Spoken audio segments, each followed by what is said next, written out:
Hello guys, welcome to EPD education. काहीच MS SET आणि UGC NET हे दोन्ही एक्झाम देण्यापूर्वी या दोन्ही एक्झाममध्ये काय फरक आहे हा फरक तुम्हाला माहीत असणं गरजेचं आहे. म्हणजे जे विद्यार्थी आत्ताच PG कंप्लीट झालेले असतात त्या विद्यार्थ्यांना दोन्ही एक्झाममध्ये काय बेसिक फरक आहे हा फरकच माहीत नसतो. तर हा फरक तुम्हाला क्लिअर कट माहीत असावा याच दृष्टिकोनातून आजच्या लेसनमध्ये टोटल 14 महत्त्वाचे फरक आहेत या दोन्ही एक्झामबद्दल ते आपण पाहणार आहोत. म्हणजे महाराष्ट्र सेट आणि नेट परीक्षा कशा प्रकारे वेगवेगळी एक्झाम आहे यामध्ये कुठला डिफरन्स आहे हा डिफरन्स आपण आजच्या लेसनमध्ये जवळपास 13 ते 14 मुद्द्यांच्या आधारे क्लिअर करणार आहोत. म्हणजे आजचं लेसन पाहिल्यानंतर सेट आणि नेटमध्ये काय फरक आहे हा क्वेश्चन तुम्हाला कधी निर्माण होणार नाही. तर फ्रेंड, आजचं लेसन पूर्णपणे कंप्लीट करण्यापूर्वी तुम्ही चॅनलवर फर्स्ट टाइम असाल तर नेट, सेट आणि पेट या तीनही एक्झामच्या अपडेटसाठी या चॅनलला सबस्क्राईब करू शकता किंवा या चॅनलची एक टेलिग्राम चॅनल आणि एक व्हॉट्सअप चॅनल आहे. दोन्ही चॅनलची लिंक तुम्हाला डिस्क्रिप्शन बॉक्समध्ये दिलेली आहे, त्यालाही जॉईन करू शकता. तिथेही तुम्हाला नेट, सेट आणि पेट या तीनही एक्झामबद्दल अपडेट्स कळवले जातात. तर फ्रेंड, हे पहा, आजच्या लेसनमध्ये आपण 14 महत्त्वाचे मुद्दे असे पाहणार आहोत. हे मुद्दे तुम्हाला आयडेंटिफाय करून देतील की UGC नेट आणि MS सेट एक्झाम कशा प्रकारे वेगवेगळा एक्झाम आहे. तर फ्रेंड, जे विद्यार्थी आत्ता PG कंप्लीट झालेले असतील त्या विद्यार्थ्यांच्या दृष्टिकोनातून हे महत्त्वाचं लेसन आहे. म्हणजे बरेच फ्रेशर विद्यार्थी असे असतात त्या विद्यार्थ्यांना NT-UGC नेट आणि MS सेट या दोन्ही एक्झाममधील फरक माहीत नसतो. तर तुमचा देखील एखादा ग्रुप असेल त्या ग्रुपवर तुम्ही हा व्हिडिओ शेअर करू शकता, जेणेकरून त्यांनाही आयडेंटिफाय होईल की दोन्ही एक्झाममध्ये कशा प्रकारे फरक आहे आणि दोन्ही एक्झाम कशा प्रकारे वेगवेगळे एक्झाम असतात. तर फ्रेंड, हे पहा, फर्स्ट जो पॉईंट आहे तो म्हणजे स्कोप. तर हे बेसिक पॉईंट आहे. पहा, जो नेट एक्झाम आहे हा नेट एक्झाम नॅशनल लेवलचा एक्झाम आहे. म्हणजे हा एक्झाम क्वालिफाय झाल्यानंतर तुम्ही ओव्हरऑल इंडिया कुठेही ॲज अ असिस्टंट प्रोफेसर म्हणून जॉब करू शकता. आणि जो सेकंड एक्झाम आहे सेट एक्झाम, तो set exam particular state wise conduct केला जातो. म्हणजे जर तुम्ही for example MH set exam qualify झाले तर महाराष्ट्रामध्ये आणि गोवा हे राज्य छोटं असल्यामुळे त्याला महाराष्ट्रामध्ये समाविष्ट केलेलं आहे. म्हणून महाराष्ट्र आणि गोवा या दोन राज्यामध्ये तुम्ही MS सेट एक्झाम क्वालिफाय झाल्यानंतर ॲज अ असिस्टंट प्रोफेसर म्हणून जॉब करू शकता. ठीक आहे. म्हणजे नेट हा नॅशनल लेवल आहे, सेट हा स्टेट लेवल आहे. एकदम बेसिक पॉईंट. ठीक आहे. जो सेकंड पॉईंट आहे तो म्हणजे रेम्युनरेशन टू क्वालिफाईड स्टुडंट. तर MS सेट एक्झाम तुम्ही क्वालिफाय व्हा किंवा NT-UGC नेट एक्झाम तुम्ही क्वालिफाय व्हा, रेम्युनरेशनवर जास्त काही फरक पडत नाही. ठीक आहे. नेट क्वालिफाय झालेल्या विद्यार्थ्यांना आणि सेट क्वालिफाय झालेल्या विद्यार्थ्यांना 90% कॉलेज हे सेमच रेम्युनरेशन प्रोव्हाइड करतात, त्यामध्ये कुठलाही फरक ते प्रोव्हाइड करत नाही. ठीक आहे. म्हणजे no effect. Second, mode of examination. जो नेट एक्झाम आहे तो नेट एक्झाम ऑनलाईन पद्धतीने कंडक्ट केला जातो आणि MS सेट एक्झाम हा ऑफलाईन पद्धतीने आत्तापर्यंत कंडक्ट केलेला आहे. इन फ्युचर हा देखील एक्झाम ऑनलाईन पद्धतीने होऊ शकतो. ठीक आहे. पण आत्तापर्यंत नेट एक्झाम हा ऑनलाईन पद्धतीने आणि MS सेट एक्झाम ऑफलाईन पद्धतीने कंडक्ट झालेला आहे. ठीक आहे. नेक्स्ट आहे टाइम फ्रेम. म्हणजे एक्झाम देण्यासाठी तुम्हाला किती टाइम अलाउड केलेला असतो. तर नेट एक्झाम देण्यासाठी 3 तास तुम्हाला प्रोव्हाइड केलेले असतात विथआउट ब्रेक. म्हणजे विथआउट ब्रेकचा अर्थ असा होतो, फॉर एक्झाम्पल तुम्हाला 12 वाजता पेपर दिला तर 3 वाजता कलेक्ट केला जाईल, यामध्ये कुठलाही ब्रेक नसेल. ठीक आहे. पेपर फर्स्ट असेल किंवा पेपर सेकंड असेल, हे ॲट अ वन टाइम तुम्हाला डिस्ट्रीब्यूट केले जातात आणि at a one time collect केले जातात ऑनलाईन पद्धतीनेच. ठीक आहे. पण जो MS सेट एक्झाम आहे तो देखील 3 तासाचा असतो, पण विथ ब्रेक असतो 30 मिनिट. ठीक आहे. म्हणजे MS सेट एक्झाममध्ये पेपर फर्स्ट तुम्हाला 1 तासाचा प्रोव्हाइड केला जातो. तो पेपर फर्स्ट झाल्यानंतर 30 मिनिटं ब्रेक असतो, त्यानंतर पेपर सेकंड हा प्रोव्हाइड केला जातो. हे 30 मिनिटं तुम्हाला रिफ्रेशमेंटसाठी भेटू शकतात. म्हणजे हा टाइम कशासाठी असतो ते पण लक्षात घ्या. MS सेट एक्झाम ऑफलाईन पद्धतीने, तर त्यामुळे पेपर फर्स्ट कलेक्ट करण्यासाठी, पेपर सेकंड डिस्ट्रीब्यूट करण्यासाठी त्यांनी 30 मिनिटं ब्रेकमध्ये ठेवलेला असतो. ठीक आहे. पण ऑनलाईन पद्धतीने in future MS SET exam झाला तर हा पॉईंट कॅन्सल होईल. लक्षात घ्या, MS सेट एक्झाममध्ये पेपर फर्स्ट झाल्यानंतर 30 मिनिटाचा ब्रेक दिलेला असतो. ठीक आहे. त्यामध्ये तुम्ही वॉशरूमला जाऊन येऊ शकता, पाणी पिऊ शकता थोडंसं रिफ्रेश होऊ शकता. ठीक आहे, जेवण वगैरे करण्यासाठी हा टाईम नसतो. नेक्स्ट आहे PhD साठी या दोघांचाही काय महत्त्व आहे किंवा काय स्कोप आहे. तर नेट एक्झाम क्वालिफाय झाल्यानंतर तुम्ही PhD साठी इलिजिबल असता. म्हणजे PhDला नेट एक्झामच्या बेसवर तुम्ही अप्लाय करू शकता अकॉर्डिंग टू न्यू रूल. पण सेट एक्झाम बाबतीत आणखी कुठलंही क्लॅरिफिकेशन सेट डिपार्टमेंट मार्फत भेटलेलं नाहीये की सेट एक्झाम PhD साठी अप्लाय असेल की नाही याबाबत आणखी कुठलंही डिक्लेरेशन त्यांनी प्रोव्हाइड केलेलं नाहीये. ठीक आहे, याबद्दल देखील लवकरच ते डिक्लेरेशन प्रोव्हाइड करतील. म्हणजे MS सेट एक्झाम देखील फ्युचरमध्ये PhD साठी अप्लाय असेल. जे विद्यार्थी सेट एक्झाम क्वालिफाय होतील ते देखील PhDला डायरेक्ट ॲडमिशन घेऊ शकतात असं क्लॅरिफिकेशन लवकरच येऊ शकतं. कारण आत्ताच्या नवीन रूलनुसार फक्त जे विद्यार्थी नेट क्वालिफाय आहेत किंवा ज्या विद्यार्थ्यांचा नेटमध्ये खूप चांगला स्कोर आहे ते विद्यार्थी PhD साठी इलिजिबल आहेत. ठीक आहे, आत्ताच्या रूलनुसार. सिंपल. नेक्स्ट आहे सिलेबस. दोन्ही एक्झामचा सिलेबस पूर्णपणे सेम आहे.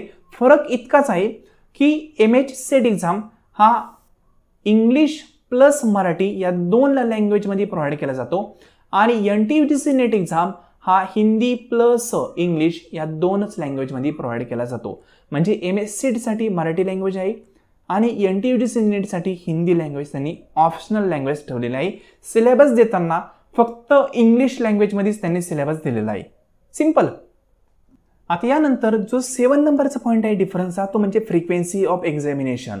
तर नेट एक्झाम वर्षातून 2 वेळेस कंडक्ट केला जातो म्हणजे 6 महिन्यातून एकदा.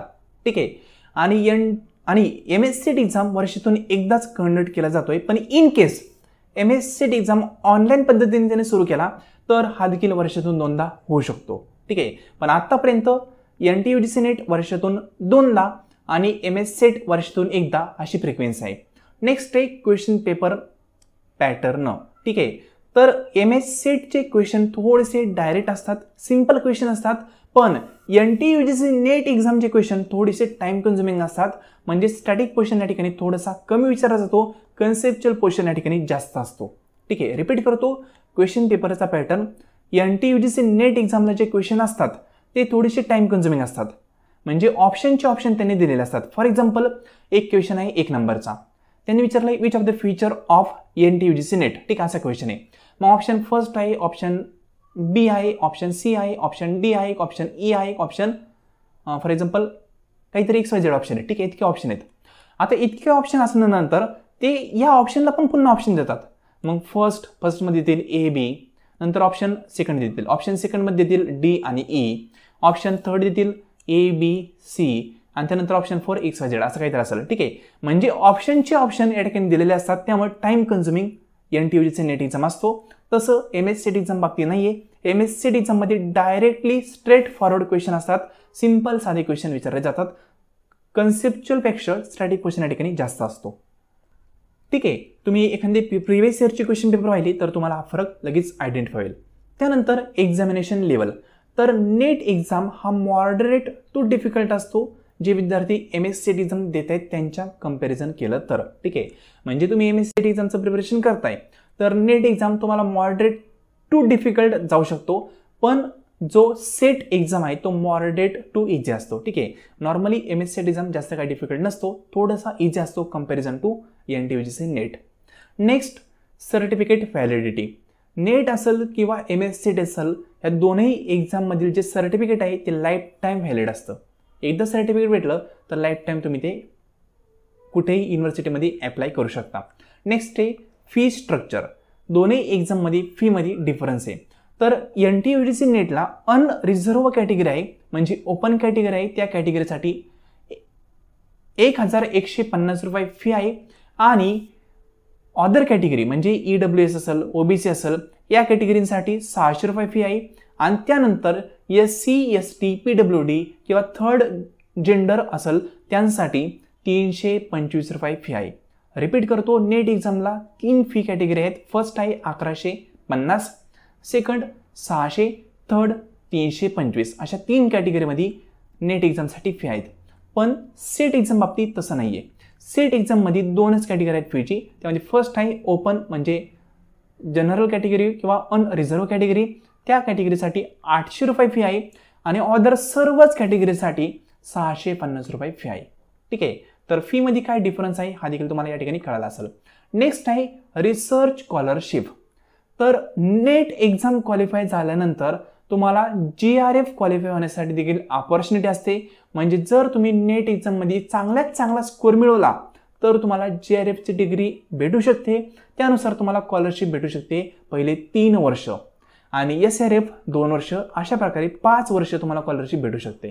ठीक आहे, म्हणजे जे विद्यार्थी GRF क्लिअर करतात त्यांना पहिल्यांदी GRF भेटते. ठीक आहे, त्यानंतर असते SRF म्हणजे सिनियर आणि ज्युनियर. सिंपल.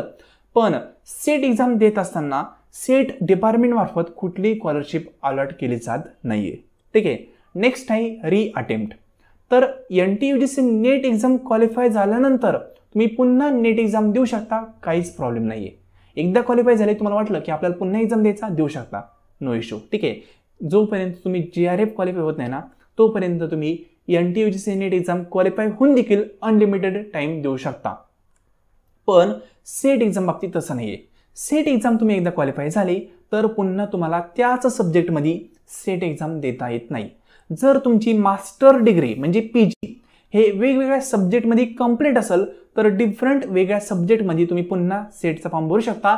पण सेमच सब्जेक्टमध्ये तुम्ही 2दा सेट एक्झाम देऊ शकत नाही जर तुम्ही क्वालिफाय कॅन्डिडेट असाल तर. साधे एक्झाम्पल सांगतो. ठीक आहे, फॉर एक्झाम्पल तुम्ही कॉमर्समध्ये PG कंप्लीट केली आहे आणि तुम्ही मॅनेजमेंट पण कंप्लीट केलेलं आहे म्हणजे MBA पण केलेलं आहे. ठीक आहे, तर कॉमर्समध्ये तुम्ही सेट एक्झाम क्वालिफाय झाले, तिथंच तुमचं संबंध संपला, तुम्ही पुन्हा कॉमर्समध्ये सेट एक्झाम देऊ शकत नाही. पण तुमचं मॅनेजमेंटमध्ये म्हणजेच MBA पण झालेलं आहे ना, मग MBA मध्ये म्हणजेच मॅनेजमेंट सब्जेक्टमध्ये तुम्ही सेट एक्झाम देऊ शकता. ठीक आहे, जेवढे तुमच्या PG कंप्लीट असतील तेवढे तुम्ही सेट एक्झाम देऊ शकता. हे आधी होतं बरं का. आधी ना म्हणजे 2018 पूर्वी तुम्ही अनलिमिटेड टाइम वेळा सेट एक्झाम देऊ शकत होते. काही जे कॅन्डिडेट आहेत ते 20 वेळा 30 वेळा सेट क्वालिफाय आहेत. हे असं होत होतं. एक्झामची क्वालिटी, एक्झामचा म्हणू शकतो एक लेवल आहे, त्यामुळे ती डिस्टर्ब होत होती, म्हणून MS सेट एक्झाम बाबतीत हा रूल त्यांनी अप्लाय केलेला आहे. ठीक आहे, आता नेक्स्ट आहे एलिजिबिलिटी म्हणजे पात्रता.